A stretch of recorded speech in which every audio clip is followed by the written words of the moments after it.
good, y'all? So in this video, I'm going to be reacting to Fantastic Hip Hop, why Kendrick Lamar hates J. Cole more than ever. I'm assuming because of Puerto Antonio and that little end of the song where Drake, you'll always be my... you feel me, that part? Maybe that's what it is, and he feels like that's weird.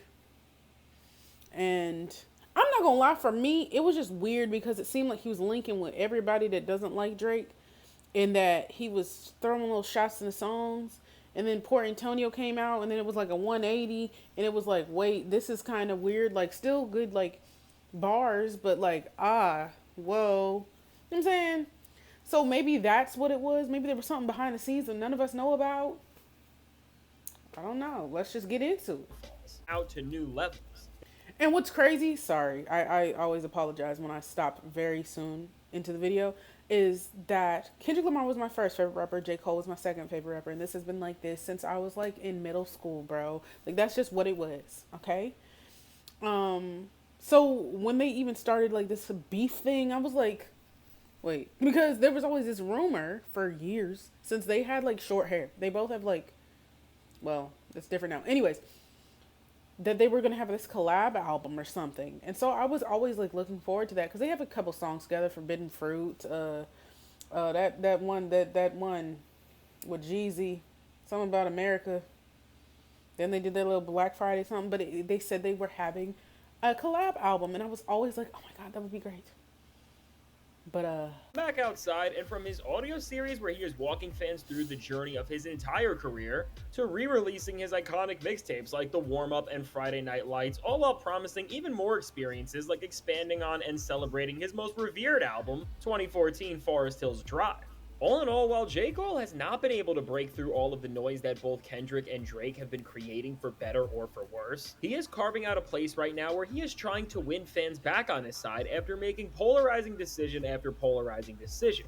But now, despite the fact that J. Cole is pretty much keeping to himself in this time and is only catering to his most loyal fans, this does not mean others in the rap game have forgotten about Cole and everything he has done in recent memory, because when it comes to Kendrick Lamar specifically, as his album GNX has been released in more than we were able to through his diss tracks or from his one-off song an expansive glimpse into where Kendrick Lamar's mind is at right now in this time in his career, and specifically, one of the themes that is talked about on this album over and over again surrounds how Kendrick feels about so many other rappers who have occupied the game he is the king in right now. And while Kendrick name-dropped people like Lil Wayne and Snoop Dogg on this project to let them know how he felt about them recently directly, there are some other rappers on this album who Kendrick has been much more cryptic about mentioning, and the more... Yeah, but we knew that he was talking about J. Cole on Whacked Out Murals, that he was talking about Drake on Whacked Out Murals. Anytime I heard him say something about pandering, I was like, J. Cole. And anytime I heard, like, I'm not gonna lie, he threw a lot of shots on Hey Now, Peekaboo to Drake. And then little, like, indirect shots, like Reincarnated, Tupac, his estate had to clear that, all of that. That's a jab in itself. Heart Part 6, a jab in itself. So, Luther with SZA, when he said SZA got you wiped down or whatever, all that jab. You know what I'm saying? Like, wow. Squabble up. There you go. Beat him up. And there's a lot. I could literally go through a lot because I haven't seen people say certain things. Like, there was a line in Hey Now where he said something like, niggas on their deathbed. Okay, what the fuck you wearing, bro? It's tacky. Niggas on their deathbed trying to match me. Do y'all remember, like, right after the beef happened when Drake dressed up as Kendrick Lamar and said he was at his son's soccer game or something? Niggas on their deathbed. He just killed him in the thing. He was trying to match me. Come on, guys. There was even lines where it would be the feature that was throwing a jab. Like, play that op shit around me. I'm going to tell you, turn it off. Heard what happened to your man's not sorry for your loss. I mean, that could be a reach, but her loss, sorry for your loss. I don't know. Whatever. Thing. Even when he was like, hey, that's my bitch. I think that was a diss to the whole him trying to say Whitney, call him or something, whatever. The more we have been able to sit with this project and unpack all of its lyrics, what's becoming clear is that one of the rappers who Kendrick Lamar was sending a message to was none other than J. Cole. And now before we get into what Kendrick is trying to tell him, be sure to leave a like and subscribe. It helps me out a ton. And now with the Yo, I have current to get up relationship in freaking like 4 hours. What is wrong with me, bro?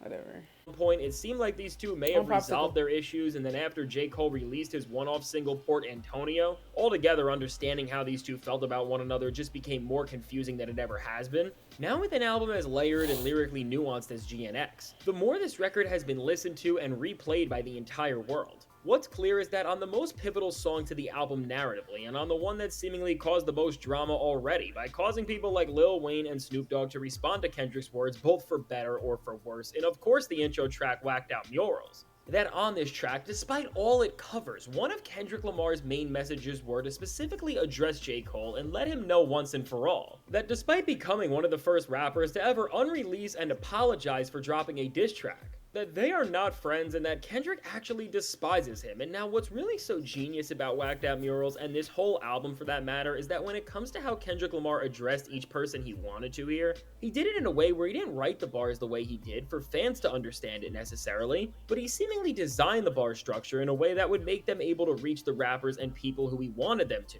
over everything else. As when it comes Why to this man say today that there are tickets going on sale tomorrow as if we don't have bills and Christmas shopping to do? I just thought about that. I'm so sorry. It annoyed me because, like, what?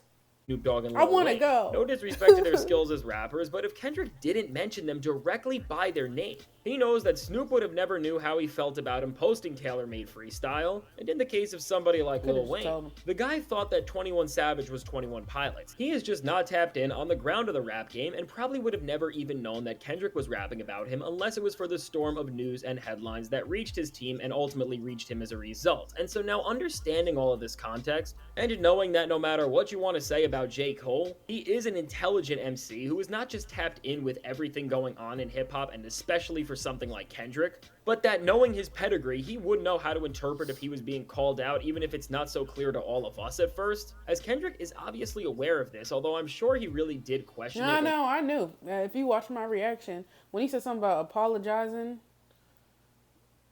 I was like, oh shit. I was like, wait, literally in my album reaction, I said that, cause yeah.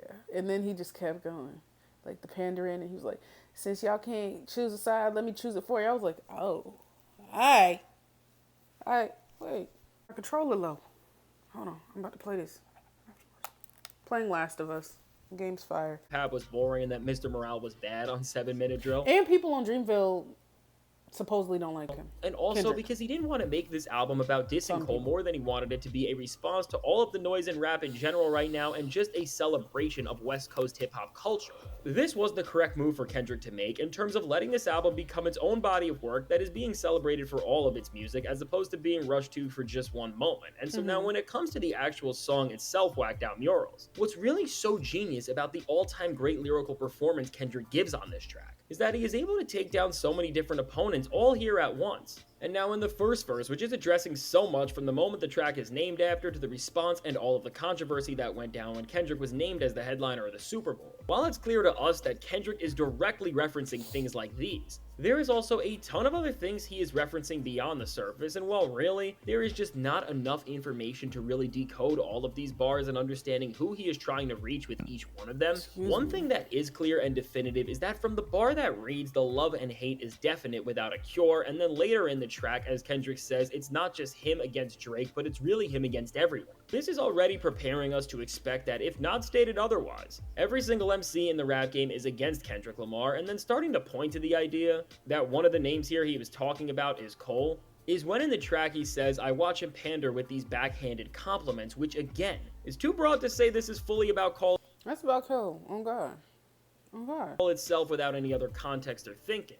But when you put this in place with everything else and really see the way J. Cole's 2024 went, where after dissing Kendrick Lamar and apologizing to him on his song Port Antonio, where he was still praising Drake, despite Drake dissing him after backing out of the beef, and then on this same track with the way Cole was praising Kendrick backhandedly in general here by saying that if he would have stayed in the beef, he would have ultimately won. Overall, it really seems like Kendrick is starting to call J. Cole out here for his just confusing behavior, and from this moment on, where things really pick up in this verse is where Kendrick says, I made the, and then his vocals go blank for about 30 seconds. And now this is not the first time Kendrick has done this, as we also saw him do this on his Black Air Forces track just a few months ago as well. But here, based on how the bars are shrinking in their scope, and then they go on and reference events that on some level we kinda can understand, whatever we can hear is really being narrowed down on a few people, and while some believe that this was about Drake, at this point there is just no reason for Kendrick to either mention Drake by name and then hold back the diss from our ears. This just doesn't make any sense. And now another theory that— I mean, he did that multiple times on, like, you just had to know. You know what I'm saying?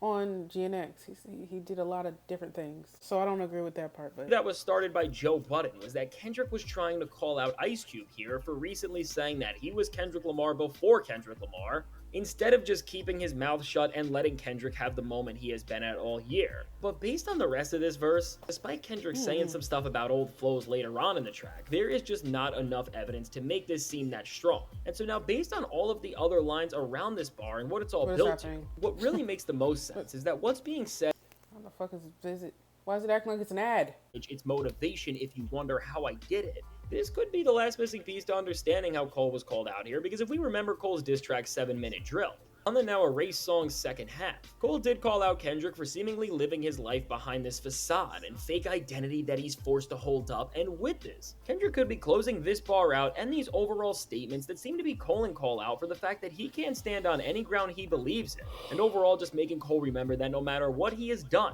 he still did diss Kendrick Lamar, and it's never going to be forgotten about how the tables have turned on him in all of this feud. And now on the second verse of this track, Kendrick only adds even more— he said, off the battle, dog, I would have lost the bro. I would have gained a foe. Well, you did that anyway.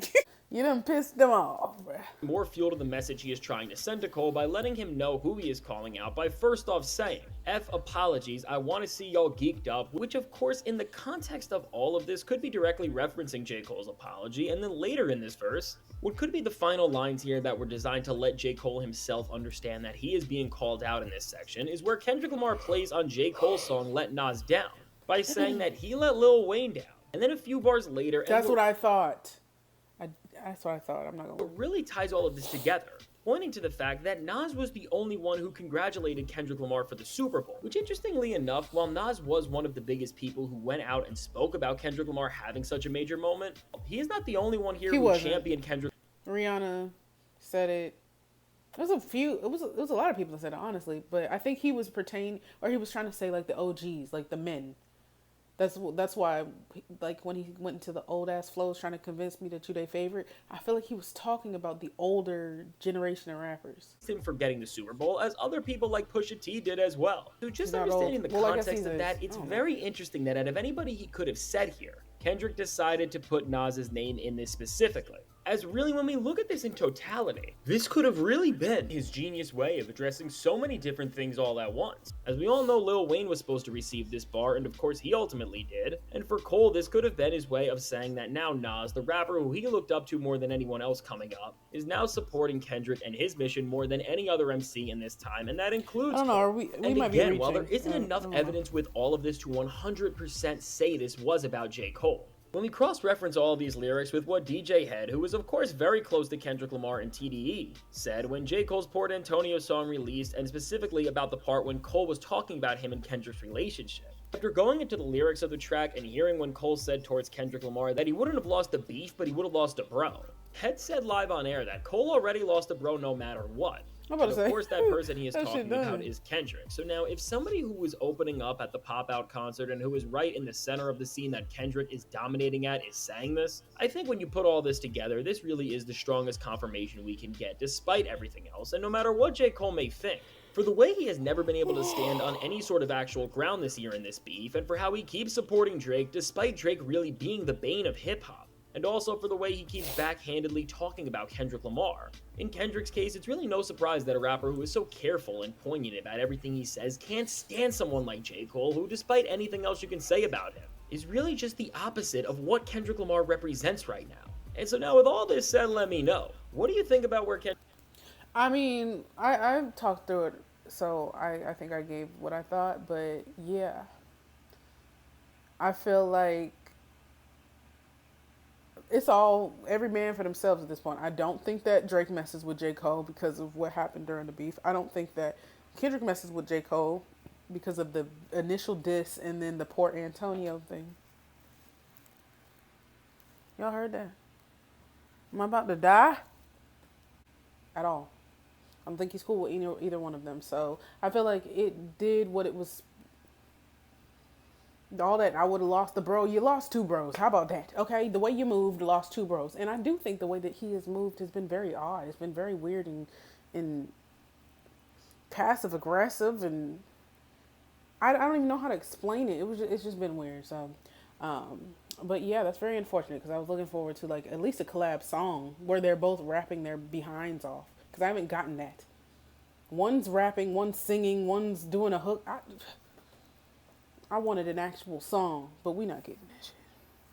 Or maybe they could make a song where they're talking about the situation, like have conversation to each other about the whole thing. Yeah, that might be the only thing we get. Let's see.